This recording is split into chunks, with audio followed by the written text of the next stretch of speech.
eBay is removing all seller fees for individual personal sellers in the UK. You heard me right. No more selling fees for personal sellers in the United Kingdom and parts of Europe. Yeah, welcome back into the channel, Rockstars. Thanks for joining me. Today is Tuesday, October 8th, 2024, and tomorrow is a huge hurricane hitting my area, but I still have time to get videos out for you. And this one's a doozy. You heard it right. The eBay site over in the UK and in parts of Europe, including Germany, are doing away with all seller fees for personal individual sellers, except motors, cars, trucks, SUVs, motorcycles. Those are still gonna have fees, but everything else, no fees. So I did a video a couple months ago where they got rid of fees for used clothing. It was kind of a beta and a test. Apparently it worked really well. We'll get to that in a second because I don't know what really well means, but we'll define that. So they decided to remove fees for everything for individual personal sellers. So please keep these exceptions in mind when you go out on the internet and tell people that Rockstar said X. Make sure you do remember it's personal individual sellers. If you have a business selling account in the UK, over in Europe, and also they mentioned Germany, that doesn't count. So I know a lot of the sellers that are on YouTube, Andrea Hill, they probably have business accounts if I had to guess. A lot of sellers probably do. I have a business account here in the US, many of you do. So this is only for like the individual sellers. So keep that in mind. Also, it does not count for eBay Motors. Again, cars, trucks, SUVs, motorcycles, mopeds, all that sort of stuff, lorries, as they like to call them, will not be exempt from fees. Those are still going to capture fees.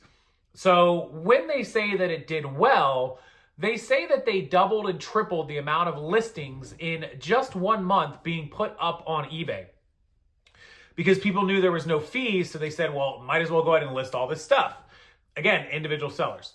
But that doesn't necessarily equate to more sales. You would think more items up, more inventory, more potential sales. And generally that is how it works. I'm unable to find any sales statistics. Usually it takes a quarter or 2 quarters for eBay to release those numbers even overseas.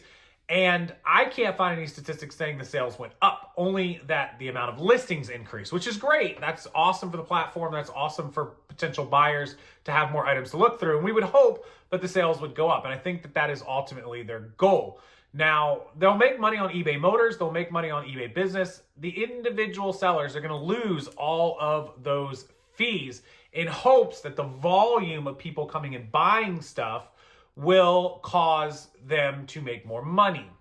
That's their overall hope. I don't know. Look, the European market, UK, is a whole nother boat that I don't understand outside of the United States. But that leads me to my next point of topic here, which is what all of you asked me. Is this coming to the United States? The answer that I give and that I would lean towards is no.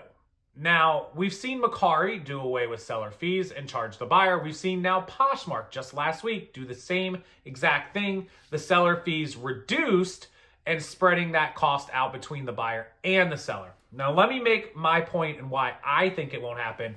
And then you guys can let me know in the comments section whether A, you think it will happen here, and if so, why or why not. So, Amazon does more business than all of these platforms combined. So eBay, a couple $100 billion a year, Poshmark a few billion, Mercari, Etsy, Depop, Grailed, Kittison, Vinted, what am I missing here?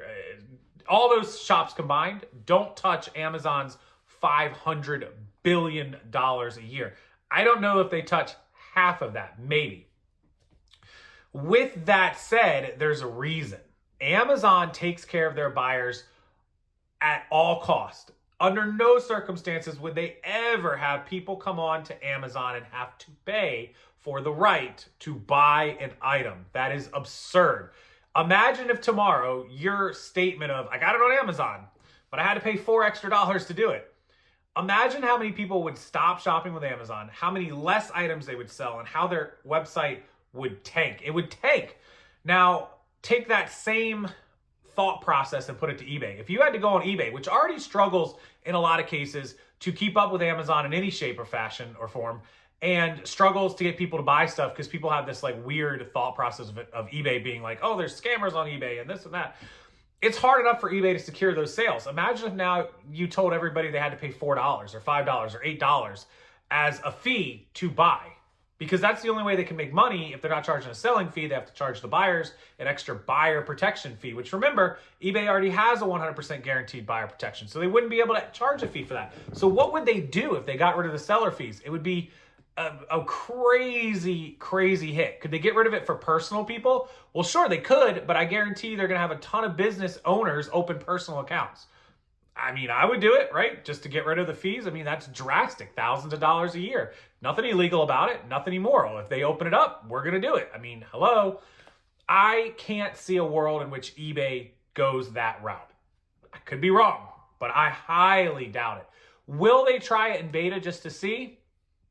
Maybe. That's more possible, but still highly unlikely in my book.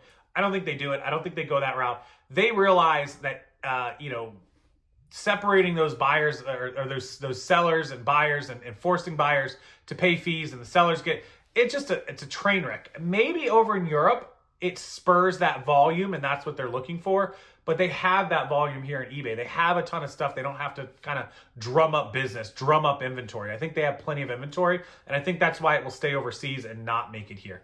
That's my opinion. Imagine for a minute, you guys, if you walked into Best Buy or Walmart or Target or what have you, and they were like, oh, yeah, you can come shop all our great stuff, but it costs extra money to buy them. When you get to the register, you bought 10 items, we're going to charge you $30 extra, right? Can you, for 1 minute, imagine a world in which that happens?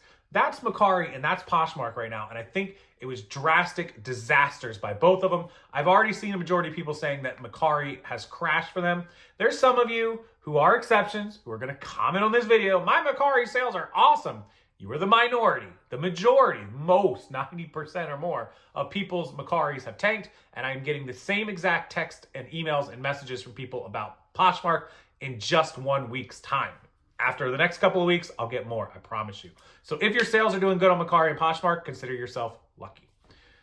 I think that it's a huge mistake, and I think that eBay will not follow suit, and I can guarantee you that Amazon will never do it. Amazon's business model works for a reason. They take care of their buyers at all cost. eBay takes care of their buyers at 90% of the time. So that's my thought, that's my input.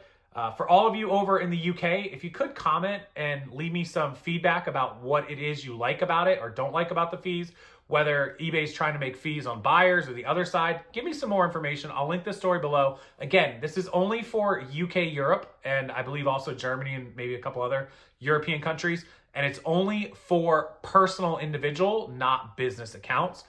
eBay Motors will stay exactly how it is. Cars, trucks, mopeds, motorbikes, all that stuff, still a fee on that. So that's the update from today. Also, for all of you asking about the storm, the hurricane that is 1 day away, I'll link the video down below. Go check it out. I give a full breakdown and a full tour of this area and everything that we have going on and what we are looking forward to, not looking forward to, and what will happen in the next couple of days. So if you could take a minute, please go check out that video and brush up on what is happening here in the Tampa area. And thank you to everyone that reached out and wished us the best.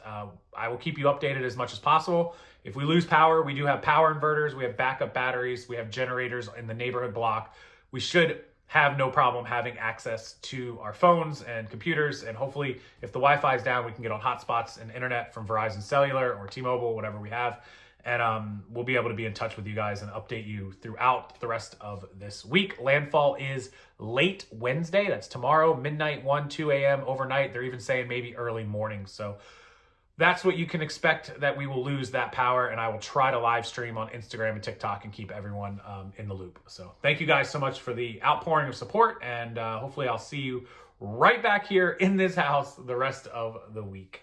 Have a wonderful week and weekend. If you live in Florida, you're one of my fellow people. Be safe out there and let me know if you need anything. And until next time, I'll see you guys later.